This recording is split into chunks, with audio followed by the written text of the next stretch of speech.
गीता लेखन ग्रंथটি নিয়েছেন ওই ভগবত গীতা বইটা সামনে রাখবেন ওখান থেকে আপনি দেখে দেখে পড়বেন তো যেখানে মহারাজ শেষ করেছেন আমরা সেখান থেকে আমরা শুরু করব মহারাজ শুরু করবেন তো মহারাজকে আমরা সবাই মিলে দুহাত তুলে একবার স্বাগত করে হরে কৃষ্ণ মহামন্ত্র বলে হরে কৃষ্ণ কৃষ্ণ কৃষ্ণ হরে হরে हरे राम राम राम हरे हरे श्री श्रीमद् भक्ति विष्णु स्वामी महाराज की रामदेशन उपस्थित হয়েছেন শ্রী শ্রীমদ্ ভক্তি বিজয় বাবুসাই মহারাজ ওনাকে আমরা স্বাগত করি দুহাত তুলে हरे कृष्ण कृष्ण कृष्ण हरे हरे हरे राम राम राम हरे हरे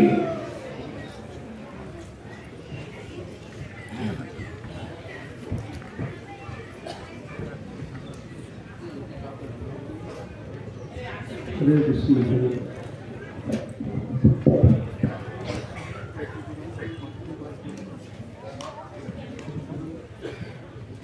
हरे कृष्ण हरे सकाले कारा कारा छिलेन हाथ तुलुन सकाले कारा कारा छिलेन ना हाथ तुलुन এখন বিকালে এসেছেন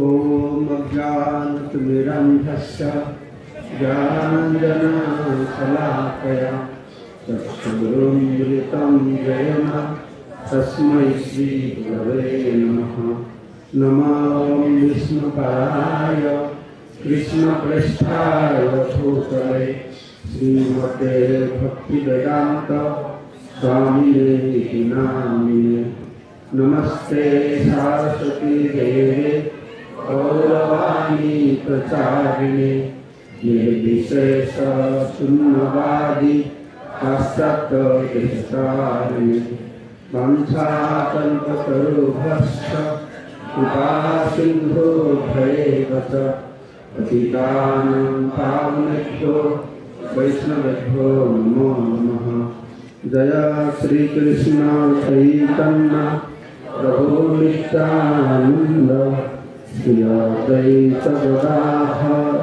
शिवासदि श्री गौर भक्तवृंद हरे कृष्ण कृष्ण कृष्ण हरे हरे हरे राम राम राम हरे हरे मुखम करोति वाचालं पंगुलं हरितगिरि यत्कृपातमहं वन्दे परमानन्दमाधवं श्रीगुरुजनचरणं श्री चैतन्य ईश्वरं नमः विष्णुपादाय कृष्णप्रेष्ठाय भूतले श्रीमते जयप्रकाशाय। तो भगवद गीता के बोला है गीतोपनिषद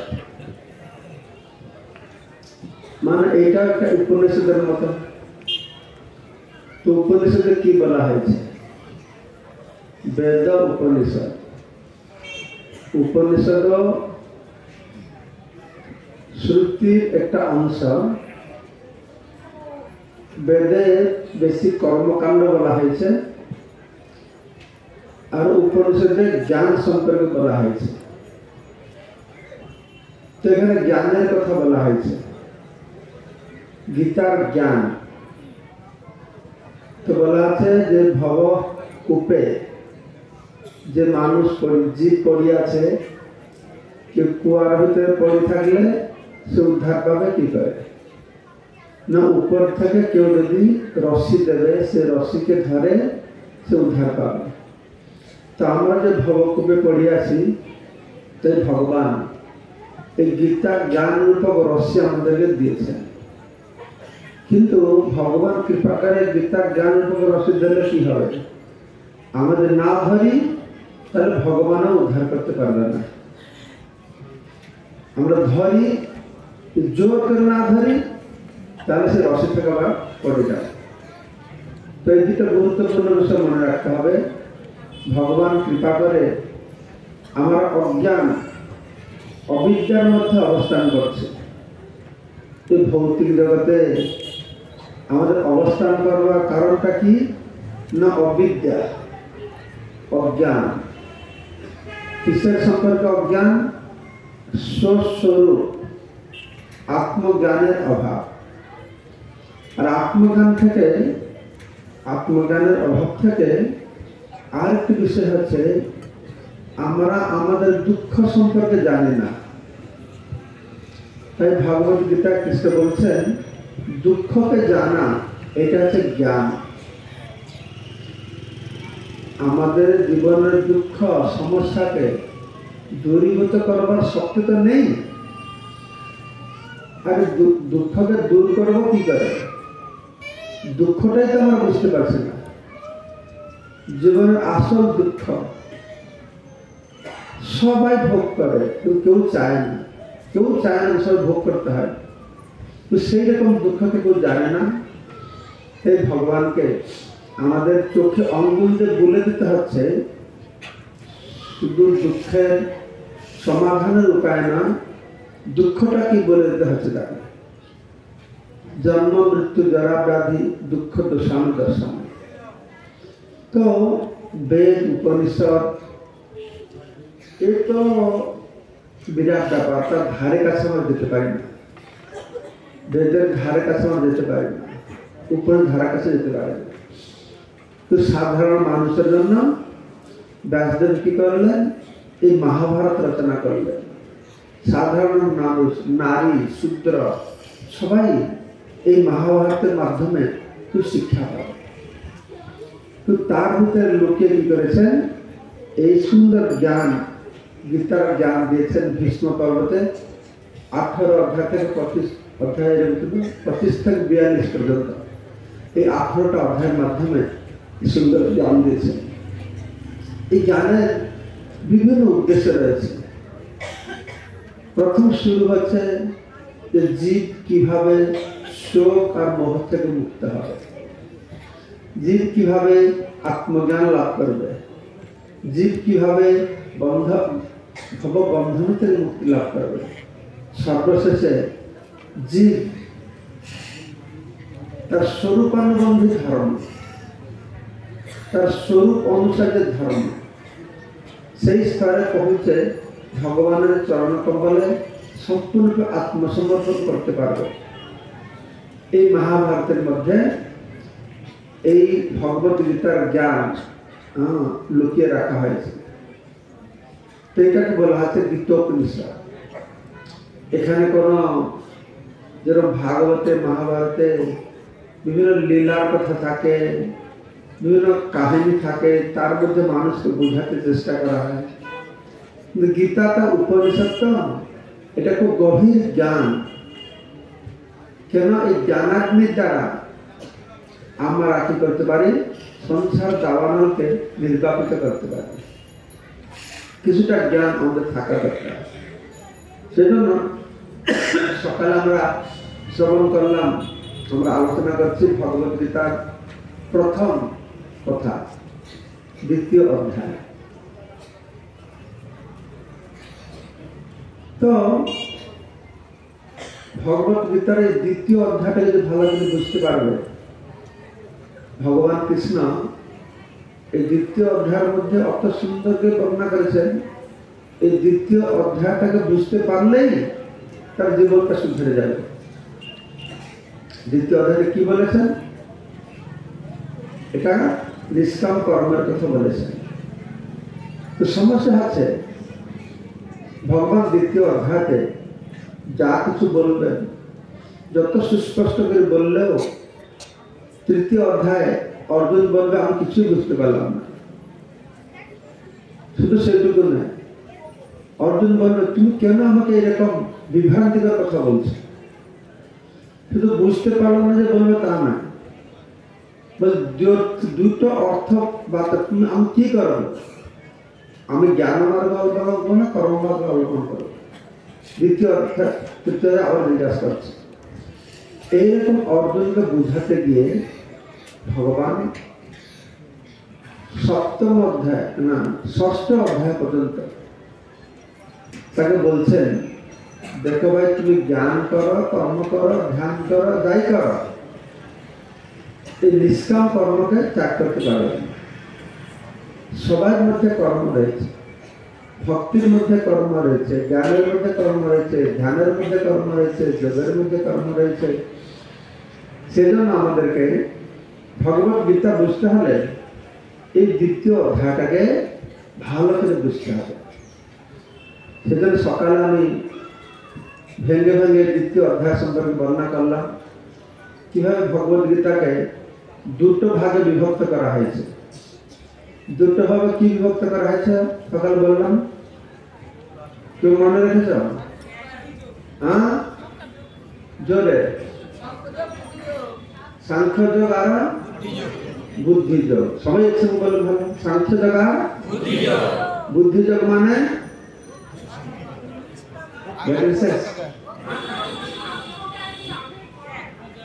বুদ্ধিযোগ মানে আত্মজ্ঞান লাভের পন্থা। বুদ্ধিযোগ মানে নিষ্কাম কর্ম। বুদ্ধিযোগ মানে নিষ্কাম, বুদ্ধিযোগটা কি নিষ্কাম কর্ম, সেটা আমরা শ্রবণ করব। ঠিক আছে? তো ভগবান কৃষ্ণ অর্জুনের মধ্যে অর্জুন যে যুক্তি উপস্থাপনা করছিলেন, সে যুক্তিকে তিনি আখ্যায়িত করলেন। কিভাবে আখ্যায়িত করলেন? ভগবান বলে, তুমি অনার্যের মতন কথা বলছো, অনার্য, দুষ্টম। আর কি বললেন? তিনটে কথা বলেছিলেন। তুমি যে যুক্তি দিচ্ছ অনার্যের কথা। আর কি বলছিলাম? অস্বর্গ, স্বর্গ যাবে না। আর কি হবে? অকীর্তিকরণ, কীর্তি নষ্ট হয়।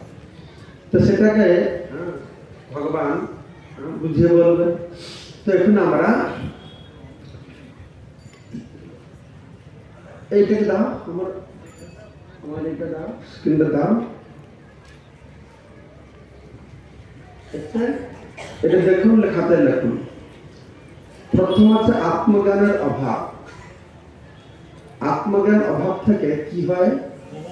শোক আর মোহ। শোক মোহের লক্ষণটা কি? ভৌতিক দয়া বা সমবেদনা, শোক আর অশ্রু। আর এটা দূরীভূত হবে কিভাবে? না, নিষ্কাম কর্ম করলে।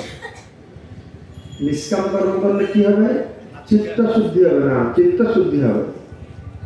চিত্ত শুদ্ধির পরে আত্মজ্ঞান লাভ হবে।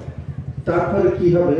আমরা ধারাবাহিকভাবে এক একটা করে শ্রবণ করব। দেখুন, অনার্য দুষ্টম কথা 11 থেকে 30 পর্যন্ত বর্ণনা করা হয়েছে। অষ্টম 31 থেকে 33 অকীর্তিকরণ বলা হয়েছে। তো অনার্য মানে কি? অনার্য মানে অসভ্য। অনার্য একটা অসভ্য।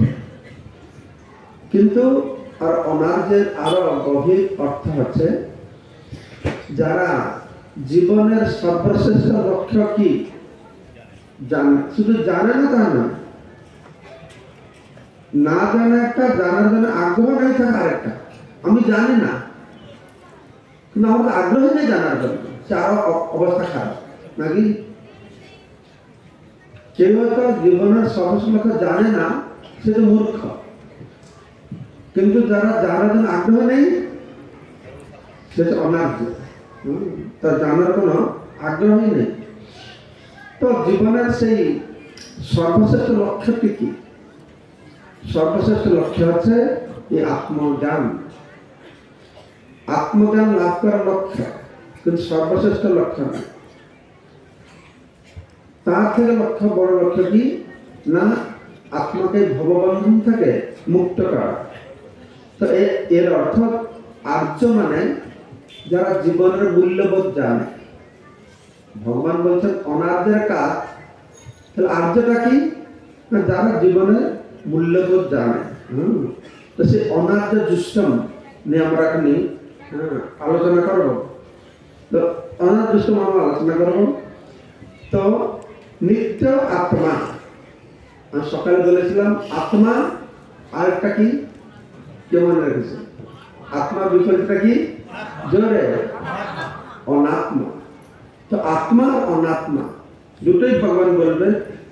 তো ভগবান এখানে 11 নম্বর শ্লোক बोर्ड दाओ 11 नंबर श्लोक श्री भगवान उवाच असोच्चारणं अनुसत्तस्तं प्रज्ञावादस्त भाषसे गतासुन नानुशोचति पंडिता। तो गतासुन अगतासुन अर्जुन चिंता आमार भाई बंधु मारा जाबे भाई बंधु मारा जाबे जब जा चिंता नय आरो बेशी चिंता तारा मारा गेले आमी काके निये सुख करब आमार सुखटार बेशी चिंता। तो भगवान बोलছেন যে पंडित আছে तारा এই आत्मा देह त्याग करे বা देह त्याग करे ना এইটা নিয়ে তারা বেশি অনুশোচনা করে না। আত্মা দেহে থাকুক বা আত্মা দেহে না থাকুক এটা নিয়ে ভগবান বলছেন তাতে কোনো বেশি চিন্তা করে না তারা যারা পণ্ডিত আছে। কেননা তিনি বলছেন যে এটা তুমি মনে করো না যে একদিন ছিল তুমি ছিল না সৈন্যরা ছিল না আমি ছিলাম না আর এমন কোন দিন আসবে না যে তুমি থাকবে না আমি থাকবো না আর এই সৈন্য থাকবে না। কি করে না কি করে তুমি যে বলছো থাকবে না সেটা কে থাকবে না এই শরীর থাকবে না কে থাকবে শরীরই থাকবে শরীর থাকবে না তো শরীরই থাকবে। শরীরের মধ্যে যে অবস্থান করছে দেহ देहर मध्य की अवस्थान करছে देही देहर मध्य अवस्थान करছে देही जे देहर मालिक देहिनस्मिन् तथा देहे कौमारं যৌবনং जरा এই দেহের মধ্যে দেহি আছে এই দেহে কৌমারং যৌবনং जरा এই পরিবর্তন হয় देहर परिवर्तन হয় तथा देहांतर प्राप्ति धीरे सत्य नाम उद्दर तो এটা স্থিত প্রজ্ঞ যে মোহিত হয় না। কেন মোহিত হয় না? না মৃত্যুটা কি মৃত্যুটা আছে একটা দেহ ত্যাগ করে আরেকটা দেহ ধারণ করা। অর্জুন সারা জীবন ধরে তোমার মৃত্যু হচ্ছে সারা জীবন ধরে তোমার মৃত্যু হচ্ছে 6 মাস বয়সে তোমার রূপটি যেরকম ছিল এখন তোমার সেই রূপ আর নেই যে মন ছিল সে মন নেই যে বুদ্ধি ছিল সে বুদ্ধি নেই সম্পূর্ণ নতুন শরীর নতুন বুদ্ধি নতুন মন পেয়েছ তাদের তুমি দুঃখ করো না তাদের তুমি কান্না করো না। তথা দেহান্তর প্রাপ্তি দেহ অন্তর দেহ প্রাপ্তি এটা শরীর ত্যাগ করবে আর শরীর ধারণ করবে। তো ভগবান এটা বলে যে এই দেহের মধ্যে যে দেহি শরীরের মধ্যে শরীরই আত্মা তার কথা তিনি সূচনা দিয়েছেন। তারপরে বলছেন দেহ আর আত্মার মধ্যে কি পার্থক্য আছে না অমৃত এই সবসময় আমার স্ক্রিনটা দেবে আমার কথা দিলাম বুঝতে পারছেন অমৃত জড় শরীরের স্থায়িত্ব নেই। 16 নম্বর শ্লোকে বলছেন আপনারা এই আত্মা সম্পর্কে ভগবান যা বিভিন্ন কথা বলছেন মন দিয়ে শুনুন তার শেষে দেখবেন এই সবগুলি কথার একটাই অর্থ একটা শব্দ বললে ভগবান হয়ে যেত কিন্তু কতবার করে একই কথা তিনি বলছেন অনিত্য শরীরের স্থায়িত্ব নেই অর্থাৎ এই শরীরের পরিবর্তন হয় আর চিন্ময় আত্মার অস্তিত্বের বিনাশ নেই। জড় দেহ তো বলা হয়েছে এখানে ভগবান বলছেন কৌমারং যৌবনং যারা এই দেহ আছে কৌমারং যৌবনং যারা তিনি বলছেন তথা দেহান্তর প্রাপ্তি সেইভাবে একটি দেহ অন্তর দেহ প্রাপ্তি হচ্ছে কিন্তু আত্মার এইরকম হচ্ছে না। দেহের বিনাশ হবে কিন্তু আত্মার বিনাশ হবে না। দেহের জন্ম হবে, কিন্তু আত্মার কোনো জন্ম হবে না। কোন আত্মা? না, যে আত্মা এই শরীরে পুরো ব্যাপ্ত হয়ে রয়েছে। আত্মা যদিও এক স্থানে অবস্থান করছে, চেতনার মাধ্যমে পুরো শরীরকে সে ব্যাপ্ত করে রেখেছে, সে হচ্ছে অবিনাশী। আত্মার অস্তিত্বের বিনাশ হয় না। 16 নম্বর শ্লোকে বলে, 17 নম্বর শ্লোকে তার আরো সুস্পষ্ট করছেন যে আত্মা হচ্ছে অবিনাশী।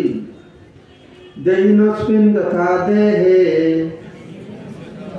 কৌমারং যৌবনং জরা তথা দেহান্তর প্রাপ্তি ধীরস্তত্র ন বুধ্যতি। তো অর্জুন বলছে, সেটা আমি বুঝলাম, দেহ নয় আত্মা, কিন্তু সে দেহ হোক বা আত্মা হোক, আমি যাকে অতদিন ধরে ভালোবেসেছি, এই আমার শ্বশুর, এবার ভাই, আমার শালা, তো সেই দুঃখটা আমি পাবো, সেই দুঃখটা কি করে আমার যাবে? তো ভগবান বলছে না, সেটা তোমাকে সহ্য করতে হবে। মাত্রা স্পর্শাৎ কৌন্তেয় সুখস্ন সুখ দুঃখদা আগোপায়ন নিত্যস্য তাং তিতিক্ষস্য ভারত। এই জগতে থাকতে হলে এরকম সুখ আসবে আর দুঃখ আসবে, কিন্তু তোমাকে সেটি কি করতে হবে? না সহ্য করতে হবে। কি করে সহ্য করবো? না কর্তব্যের খাতিরে সহ্য করতে হবে। গরম দিনে গরম পড়ে, তার মানে নয় যে মায়েরা চুলার কাছে গিয়ে রান্না করবেন না, মায়েরা চুলার কাছে গিয়ে রান্না করতে হবে। ঠিক সেরকম শীতের দিনে সকাল উঠে স্নান করতে হবে। জানুয়ারি মাসে গঙ্গাসাগর মেলা হয়। কারা গঙ্গাসাগর মেলায় গিয়েছেন? অনেক গেছে। খুব ঠান্ডা, লক্ষ লক্ষ মানুষ আসে না, এই যে ডুব দেয় সারা রাত, সকাল কত ঠান্ডা, কেন দেয়? তার তিতিক্ষস্য ভারত। এগুলো সহ্য করতে হবে। কেন সহ্য করতে হবে? না শাস্ত্রে বলেছে এটা। তো কর্তব্য কর্ম করতে গেলে তুমি যেটা দুঃখ বলে মনে করছো, সেটুকু দুঃখ তোমাকে সহ্য করতে হবে। মাত্রা স্পর্শাৎ কৌন্তেয় শীতস্য সুখ দুঃখদা আগমপায়ন নিত্যস্য। শীত আর গরম আসে যায়, সুখ দুঃখ এটা আসবে আর যাবে, সেটা তোমাকে সহ্য করতে হবে। তারপর শ্লোকে বলছেন, জং বিনা ব্যথয়ন্তি এতে পুরুষম পুরুষার্ষভ সমদুঃখ সুখম ধীরম স অমৃততায় কল্পতে। সেই ব্যক্তি অমৃতত্ব লাভ করতে পারে, সেই ব্যক্তি মুক্তি লাভ করতে পারে কে? যে জ্ঞানী ব্যক্তি সুখ দুঃখ দ্বারা বিচলিত হয় না, বিচলিত না হয়, সব সময় সে ধীর ব্যক্তি অপরিবর্তিত থাকে। তো সুখ দুঃখে বিচলিত হবে না। কোন কর্ম করে সুখ দুঃখে বিচলিত হবে না? যদি শাস্ত্র অনুমোদিত কর্ম করে, শাস্ত্র নিষিদ্ধ কর্ম না, শাস্ত্রে বলছে তাই সে দুঃখ আমি সহ্য করব। শাস্ত্র বলছে সেই কাজটা করতে হলে সেই কষ্ট আমাকে সহ্য করতে হবে। তো এই কথা তিনি বুঝিয়ে বলছেন। তো 16 নম্বর শ্লোকে বলছেন, না সত বিদ্যতে ভাব না ভাব বিদ্যতে সত না সতে বিদ্যতে ভাব না ভাব বিদ্যতে সত উভয়পি দুষ্টন্তা তত্ত্বদর্শী। তো এখানে ভগবান বলছেন যারা তত্ত্বদর্শী, তত্ত্বদ্রষ্টা, তারা সব কিছু আলোচনা করে, সব কিছু বিবেচনা করে, বিচার করে। এই সিদ্ধান্ত উপনিষদ হয়েছে নাশত বিদ্যতে ভাব, যে এই অনিত্য জড়বস্তুর অস্তিত্ব নেই, স্থায়িত্ব নেই, জড়বস্তুর স্থায়িত্ব নেই, সবসময় পরিবর্তন হয়। এবং ন ভাব বিদ্যতে সত, সৎ বস্তু বা আত্মা, আত্মার কোনো বিনাশ নাই। এই সব কিছু বিচার করে এই সিদ্ধান্তে তারা পৌঁছেছে। পরবর্তী শ্লোক, অবিনাশী তু তদ্বিদ্ধি যেন সর্বমিদং ততঃ বিনাশম অব্যয়স্য ন কশ্চিৎ কর্তুমর্হতি। যা সমগ্র শরীরে ব্যাপ্ত হয়েছে সে আত্মা, তাকে তুমি অবিনাশী বলে জানবে, তার কোনো বিনাশ নেই। সে অব্যয় আত্মাকে কেউ বিনাশ করতে পারে না। কারণ অর্জুনের শোক হয়েছে, তার মোহ হয়েছে, কিসের জন্য? না আমার এই সমস্ত ভাই বন্ধুরা মারা যাবে। তো ভগবান বলছেন না, আত্মা আছে অবিনাশী, তার কোনোদিন বিনাশ হবে না। 18 নম্বর শ্লোকে বলছেন, 18-19, অন্তগত ইমে দেহা নিত্য সত্য শরীরিণে অনিশান অপ্রমাহেশ তস্মাৎ যুদ্ধস্য ভারত। সেখানে বলছেন যে অন্তগত ইমে দেহা, এই দেহের অন্ত আছে। একই জিনিস কিন্তু বিভিন্ন ভাষায় ভগবান বলছেন। আত্মাকে অবিনাশী বলছেন, শরীরকে বিনাশ হবে বলছেন। তার সঙ্গে বলছেন কি আত্মার অন্ত আছে, অন্তগত ইমে দেহা নিত্যস্য উক্ত শরীরে। উক্ত মানে বলা হয়েছে যে শরীরই দেহ, সে হচ্ছে নিত্য, অনাশীন অপ্রমেয়, সে হচ্ছে অবিনাশী অপরিমেয়। তাই তুমি সেই মৃত্যু নিয়ে চিন্তা না করে তুমি যুদ্ধ করো। তারপর বলছেন যে জয়নম বেতি হন্তারাম যত এনম মন্যতে হতাম উভৌ চ ন বিজানীত নায়ম ভক্তি ন হন্যতে।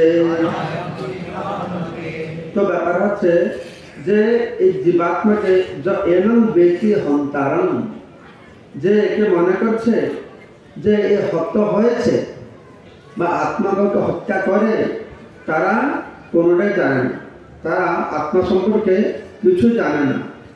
আত্মার কখন জন্ম হয় না আর কখন মৃত্যু হয় না। তাই যে মনে করে আত্মাকে হত্যা করেছে বা আত্মা হত হয়েছে সে সম্পর্কে কিছু জানে না। তো আত্মার সম্পর্কে এইসব আনুষঙ্গিকতা বলা হলো। আনুষঙ্গিকতা বলে তারপর তিনি বলছেন ন জায়তে মৃতে বা কদাচিৎ নায়ং ভুক্তা ভবিতা বা না ভূয় অজনিত্য শাশ্বতয়ং পুরাণ ন হন্যতে হন্যমানে শরীরে। তো আত্মার কখন জন্ম হয় না আর আত্মার কখন মৃত্যু হয় না। আত্মা হচ্ছে অজ, আত্মা হচ্ছে নিত্য, আত্মা হচ্ছে শাশ্বত।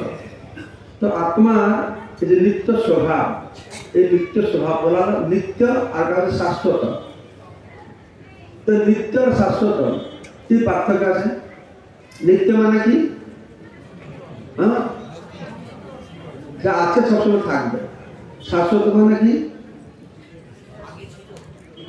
আগে ছিল, এখন আছে, থাকবে। দেখিতে হবে নিত্য মানে শাশ্বত মানে। ভগবান এই বর্ণনায় একই কথা 2-4 বার বলছেন। তোমাদের আচার্য বলছেন 2-4 বার বলছেন এই জন্য যে কথার গুরুত্ব আছে, প্রাধান্য দিতে বিভিন্ন শব্দ দিয়ে, বিভিন্ন বাক্য দিয়ে ভগবান এটা আমাদেরকে বোঝাতে চেষ্টা করছেন। তো আত্মার জন্ম নেই, আত্মার এখন জন্ম মৃত্যু নেই, অতীতে ছিল না, ভবিষ্যতে হবে না। নিত্য মানে এটা, নিত্য মানে এখন আছে ভবিষ্যতে থাকবে না, থাকবে নিত্য। নিত্য মানে এখন আছে ভবিষ্যতে শাশ্বত মানে এর কখন বিনাশ হবে না, অর্থাৎ এই অতীতে ছিল না তা নয়, এখন নেই তা নয়, ভবিষ্যতে থাকবে না তা নয়। দুই দিকে বলা আছে, এখন অতীতে ছিল, এখন আছে, ভবিষ্যতে থাকবে। আচ্ছা, অতীতে ছিল না তা নয়, এখন নেই তা নয়, ভবিষ্যতে থাকবে না তা নয়, সে ঘুরিয়ে সব দিকে থাকে। হ্যাঁ, ভগবান এখানে নিত্য বলছেন আর শাশ্বত বলছেন। আর পুরাণ, পুরাণ মানে কি? খুব পুরনো, তাই না? আত্মাটা পুরনো, বই পুরনো হয়ে যায়, কাপড় পুরনো হয়ে যায়, শরীর পুরনো হয়ে যায়, আত্মা পুরনো হয়ে যায়। পুরনো মানে পুরানো, ন মানে নয়, আর পুরা মানে পুরনো, মানে যেটা পুরনো হয় না। সাধারণ অর্থ আমরা বুঝবো আত্মাটা কি পুরানো, অনেক অনেক কি পুরনো, কিন্তু না, পুরানো সে কোনোদিনই পুরনো হয় না, যে পুরানো, যা পুরানো হয় না। তাহলে ন মানে নব, সবসময় নতুন থাকে। পুরানো সে পুরনো নয়, ন মানে সে নব, সবসময় নতুন। তাই আমরা যে অর্থ বলে কাপড় পুরনো হয়ে গেছে, হ্যাঁ, বা বই পুরনো হয়ে গেছে, আত্মা পুরনো, সেটাও পুরনো নয়, সে কোনোদিনই পুরনো হয় না। কেননা আত্মার তো পরিবর্তন নেই। আপনার যে শরীরের জন্য পরিবর্তন আছে, কত প্রকার পরিবর্তন আছে শরীরে? 6 প্রকার আছে। আমার ঠিক 6 প্রকার কি কি জানা ছিল না। আমাকে একটা প্রভু বলল, জন্ম, বৃদ্ধি, স্থিতি, বংশ বিস্তার, আর ক্ষয় আর মৃত্যু, এই 6টা পরিবর্তন দেহের হয়, কিন্তু আত্মার এই 6টা পরিবর্তন হয় না। তো ভগবান শ্রীকৃষ্ণ 21 নম্বর শ্লোক বলছেন, বেদ অবিনাশিনম নিত্যম জয়েনম অজমব্যয়ম প্রথম স পুরুষম পার্থ কং ঘাতয়তি হন্তিঙ্কম। তো এখানে বলা আছে যে মানুষের যে আত্মা, যে অবিনাশী, শাশ্বত, জন্মরহিত, অক্ষয় বলে জানবে, তাহলে তাকে কি করে কেউ হত্যা করতে পারে? সেবা কি করে হত্যা হবে? তো এই শরীর ত্যাগকে ভগবান দৃষ্টান্ত দিয়ে বুঝিয়ে বলছেন 22 নম্বর শ্লোকে, বাঞ্ছাতি জিন্নানি যথা বিহায় নবানি জিন্নাতি নরোপরানি তথা শরীরানি বিহায় জিন্না অন্যানি সঞ্জাতি নবানি দেহি। তো বাঞ্ছা আছে জিন্নানি যথা বিহায়, যেরকম কাপড় যদি কি হয়, জীর্ণ হয়ে যায়, তখন সে জীর্ণ কাপড়কে পরিত্যাগ করে নবানি গৃহ্ণাতি নরোপরানি, মানুষ নতুন শরীর গ্রহণ করে, ঠিক সেই রকম নতুন কাপড় গ্রহণ করে, সেই রকম তথা শরীরানি বিহায় জীর্ণ, এই শরীর জীর্ণ হয়ে গেলে অন্যান্য সঞ্জাতি নবানি দেহি, তো নতুন দেহ পায়। তো যদি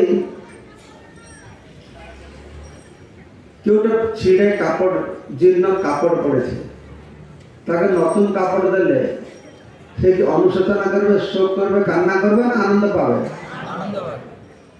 তো ভগবান বলছেন তুমি কেন কান্না করতে, শোক করছ? এই ভীষ্ম দ্রোণ এরা তো বুড়ো হয়ে গেছে, বৃদ্ধ শরীর, জীর্ণশীর্ণ শরীর, তুমি তো মারো, নতুন শরীর পাবে, তার আনন্দের কথা, তুমি দুঃখ পাচ্ছ কেন? তখন আমি চিন্তা করছি, তাহলে এই যুক্তি নিয়ে তো সবাই বুড়ো লোককে মারা শুরু করে দেবে। তো ভগবান বলছেন এই বৃদ্ধ শরীরগুলো কি হবে, তোমাকে আমি মৃত্যু মেরে দেবো, তুমি নতুন শরীর পাও। এই যুগের লোক বলতো কি হবে, যে কয়েকদিন ধরে মাথায় আমরা ধরত যে কি হবে। তো ব্যাপার হচ্ছে, আমি যদি কোনো বৃদ্ধ লোকে মেরে ফেলবো তাহলে কি হবে, তার যে ঠিক সময় মৃত্যু যে গতি হতো সেটা বাধা পড়ে যাবে। কিন্তু যুদ্ধক্ষেত্রে যদি বৃদ্ধ ব্যক্তিরা মরবে তাহলে এটা যে শাস্ত্র অনুমোদিত মৃত্যু, আর যুদ্ধক্ষেত্রে যার মৃত্যু হবে তাদের ঊর্ধ্বগতি হবে। সেজন্য এই মৃত্যুটাকে তিনি অনুমোদন করেছেন, যেহেতু এটা শাস্ত্র অনুমোদিত আর ভগবান নির্দেশিত। তা এর দৃষ্টান্ত দিয়ে আমরা যে কোনো বৃদ্ধ লোককে মারতে পারি না, যে সে নতুন শরীর পাবে তারা ভালো হবে, তারা হবে না। ঠিক আছে, তারপরে বলছেন নৈনম চিন্দন্তি শস্ত্রাণি নৈনম দহতি পাবক নৈনম ক্লেদন্তি আপো ন শোষয়তি মারুতঃ। এটা কত নম্বর ছিল? 23 নম্বর ছিল। তো এখানে বলা আছে, দেখো এই 23 আর 24 নম্বর শ্লোক দুটো সম্পর্কিত। নয়নম ছিন্দন্তি শস্ত্রাণি, এই শস্ত্রের দ্বারাকে ছেদন করেন। নয়নম দহতি পাবক, পাবক মানে আগুনকে পোড়াতে পারে না। নচনম ক্লেদন্তি আপ, আপ মানে জলকে ভিজাতে পারে না। না শোষয়তি মারুত, মারুত মানে বায়ু শুকাতে পারে না। তো এখানে আমরা দেখছি যে আমাদের যে পঞ্চ মহাভূত আছে, ক্ষিতি অর্থে মরুত উদ্যম, তার ভিতরে মরুত থাকলো, বায়ু থাকলো, আপ জল থাকলো, পাবক অগ্নি থাকলো, অস্ত্র মাটি থাকলো, নাকি?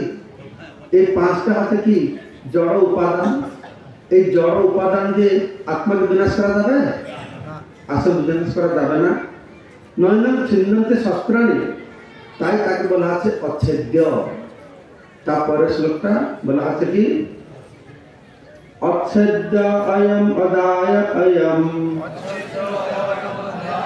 অক্লেদ্য অশস্য এব চ নিত্য সর্বগত স্থানো অচলম অয়ম সনাতনঃ।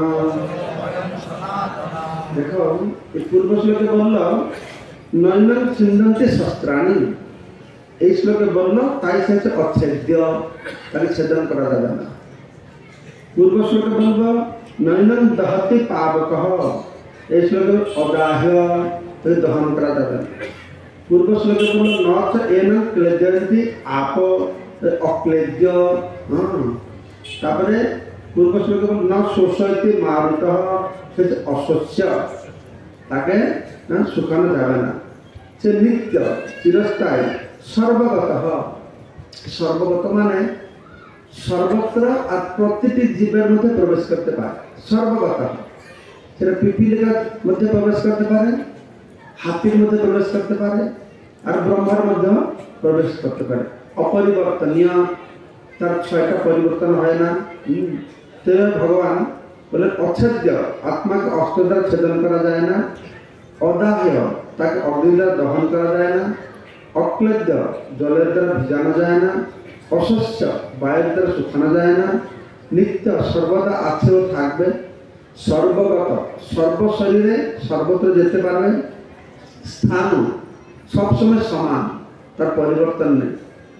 অব্যক্ত, মানে তাকে দেখা যায় না। অচিন্ত, তাকে চিন্তা করা যায় না। অবিকার্য, তার পরিবর্তন নেই। অজ, তার জন্ম নেই। তো অতগুলো কথা বলে ভগবান কি করলেন, যে কৃষ্ণ বলছেন যে আত্মা হচ্ছে নিত্য। আত্মাকে মারা যাবে না, পড়া যাবে না, কাটা যাবে না। আত্মা একই কথা, কথা আছে আত্মা নিত্য। কিন্তু একটা কথাকে ভগবান বিভিন্ন প্রকার দিয়ে এই শ্লোকের মাধ্যমে তিনি বুঝালেন, যে তিনি বলছেন যে অনিত্য শরীরের বিনাশ আছে, নিত্য শরীরের বিনাশ নেই। সেজন্য বলা হচ্ছে এই আত্মা হচ্ছে অবিনাশী।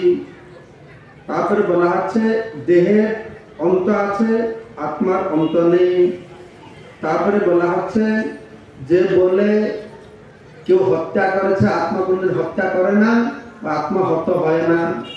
তারপর লম্বা লিস্ট দিয়েছেন, ন মৃয়তে, জায়তে, অজ, নিত্য, শাশ্বত, সব দিকে বলে এই আত্মার বর্ণনা করে ভগবান বললেন, দৃষ্টান্ত দিলেন, কাপড় পরিবর্তন করে দৃষ্টান্ত দিয়েছেন। তো এইসব কথা বলে তো ভগবান শেষে এই আত্মজ্ঞানের তার যে উপসংহারে 25 নম্বর শ্লোকে তিনি বলছেন, অব্যক্তম অচিন্তয়ম অবিকার্যম উচ্যতে তস্মাৎ এবং বিদিত্বা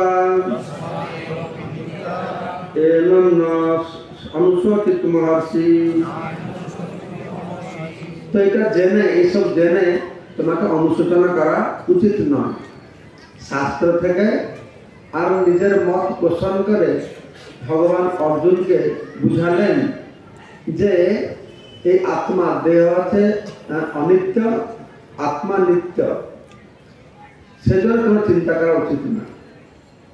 কিন্তু যুক্তির খাতিরে কেউ যদি বলে যে না, এই আত্মাকে আমি বিশ্বাস করি না, আত্মা নিত্য বলে আমি বিশ্বাস করি না, তো ভগবান তারও উত্তর দিচ্ছেন 26 নম্বর শ্লোকে।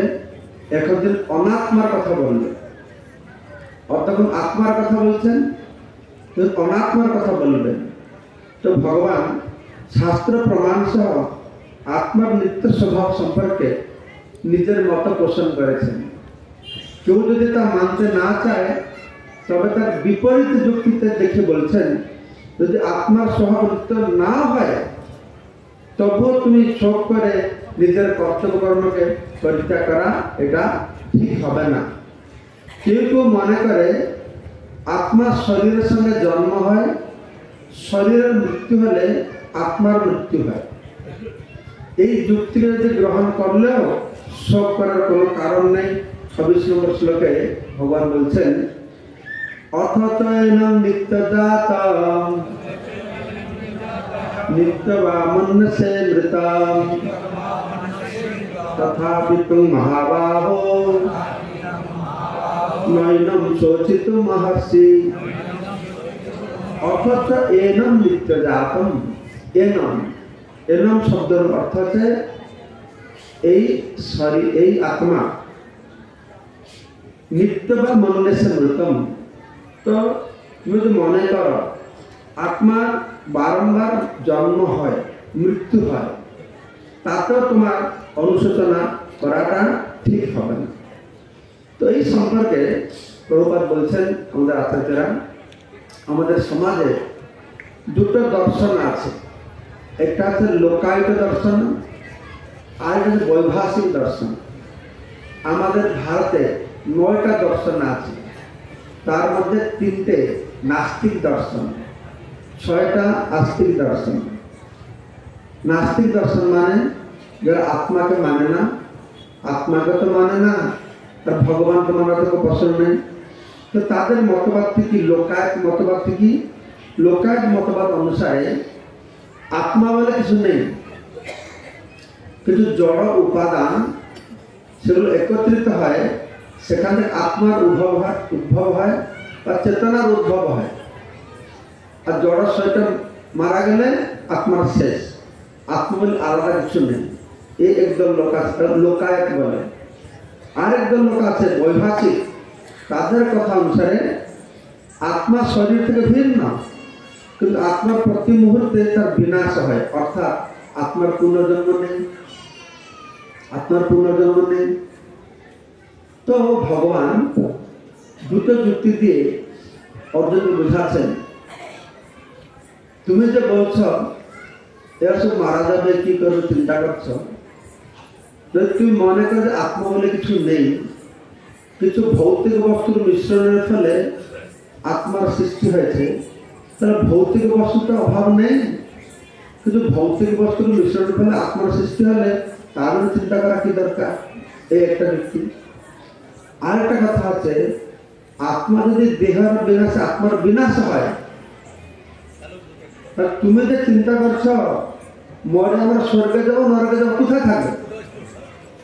তুমি যে যুক্তি দেখালো এ মারা গেলে হ্যাঁ আমরা নরকে যাবো বা স্বর্গে যাবো, তুমি তো যদি মানুষ আত্মার নিত্য নয়, দেহ শেষ আত্মা শেষ, স্বর্গ নরকের প্রশ্ন উঠছে না। তো সেই যুক্তি তুমি কেন বুঝতে পারবে না? তাতে ভালো তুমি তোমার কর্তব্য কর্মটি সম্পাদন করো। তো এইভাবে জন্ম আর মৃত্যু সম্পর্কে বর্ণনা করেছেন। জন্মটা মানে কি? জন্ম মানে আত্মার শরীর আর ইন্দ্রিয়ের সঙ্গে মিশ্রণ বা সংযোগকে জন্ম বলা হয়। শরীর ইন্দ্রিয় থেকে আত্মার বিয়োগকে মৃত্যু বলা হয়। তো জীবের পাপ পুণ্য কর্ম ফল অনুসারে এক বিশেষ শরীর জীব প্রাপ্ত হয় তো সেই শরীরকে ত্যাগ করে, এটা অনিবার্য। জাত সেই ধ্রুব মৃত্যুর ধ্রুব জন্ম মৃত্যুশ্চ জাত সেই ধ্রুব মৃত্যু ধ্রুব জন্ম মৃত্যুশ্চ তস্মাৎ পরিহার্যার্থে না তুম শোচিত মহর্ষি। তার আগের শ্লোকে বলেছিলেন অথচেন নিত্যজাত নিত্যং বা মন্যসে মৃতং তথাপি তুম মহাবাহো নৈনম শোচিত মহর্ষি। তো কর্মফল অনুসারে জাত সে ধ্রুব মৃত্যু ধ্রুব জন্ম মৃত্যুশ্চ, যার জন্ম হয়েছে তার মৃত্যু হবে, যার মৃত্যু হয়েছে তার জন্ম হবে। কি করে এটা হবে না, সেটা ভগবান শ্রীকৃষ্ণ 28 নম্বর শ্লোকে বুঝিয়ে বলছেন অব্যক্তাদিনি ভূতানি ব্যক্ত মধ্যানি ভারত অব্যক্ত নিধনানি এব তত্র কা পরিবেদনা। তো এই জগতে সমস্ত সৃষ্ট জীব একদিন অপ্রকাশিত ছিল, অদৃশ্য ছিল, মধ্যে প্রকাশিত হয়েছে, অন্তে অপ্রকাশিত হবে।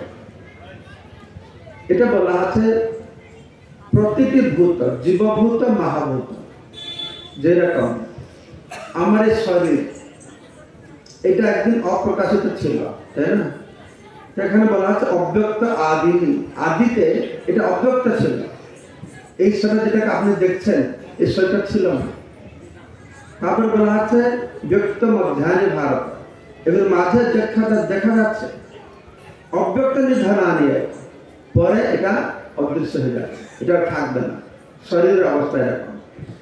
আত্মার অবস্থা দেখুন, আত্মা আপনার মধ্যে আত্মা আছে, সে আত্মার নামটা কি? আপনার নাম কি?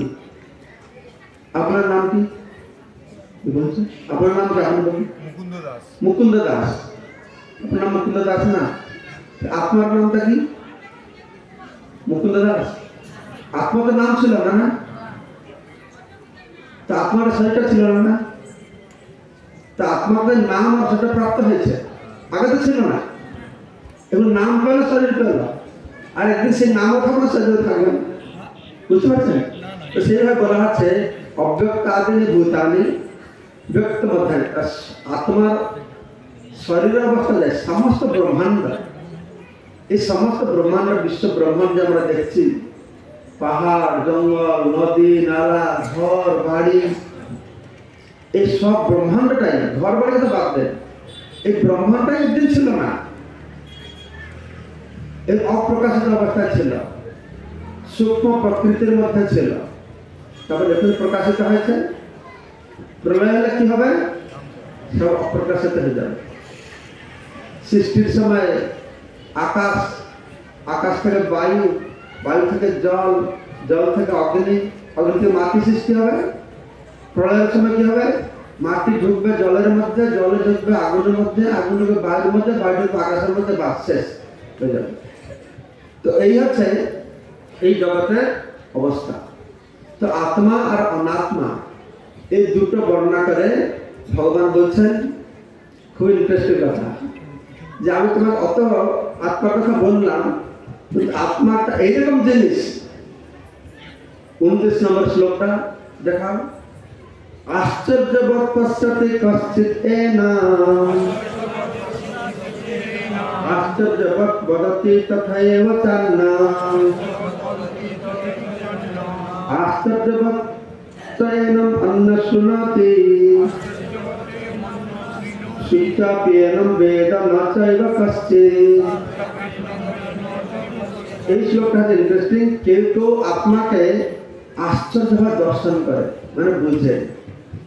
কেউ কেউ আত্মাকে খুব আশ্চর্য বর্ণনা করে, কেউ আশ্চর্য মানে শ্রবণ করে, আর কেউ শুনে কিছুই বোঝে না।